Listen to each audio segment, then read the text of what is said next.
Hey, this is Larkin Rose, and somebody recently asked me if there's anywhere they can go for a brief, concise synopsis of my main point of what I talk about, or the main point of my book, The Most Dangerous Superstition. And I couldn't think of a place, so this is it. Here is the main problem with the world and the solution in 2 minutes. Gonna have to listen fast. Ready, go. Most conflict, violence, and injustice is the result not of individual malice, but of people imagining an obligation to obey a perceived authority, usually government. In their daily lives, most people accept the non-aggression principle. It's not okay to rob or attack other people.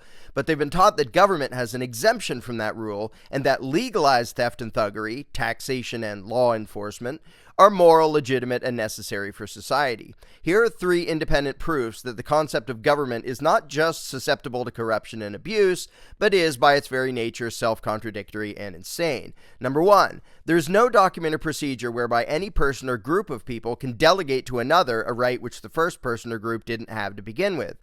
Ergo, Congress cannot have acquired and does not have the right to do anything that you don't have the right to do yourself. 2, you can't have a moral obligation to do what you think is wrong. Whenever there's a conflict between what authority commands and your own conscience, you have the right to disobey. But if that's true, then the one giving orders isn't authority, since authority means the one with the right to rule you and the one you must obey.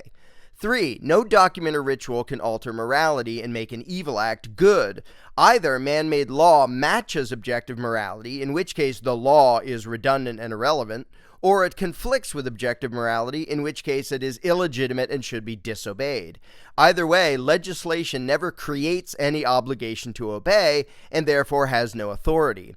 Once all of this is widely understood, that's the end of most of the theft, thuggery, oppression, and war in the world, which happens now as a result of the belief in government, meaning a rightful ruling class. If evil were committed only by genuinely nasty people, instead of being condoned and committed by almost everyone, all those who imagine that legalizing evil makes it good and imagine that agents of authority have rights the rest of us don't, the world would be a far more peaceful and just place. Amen.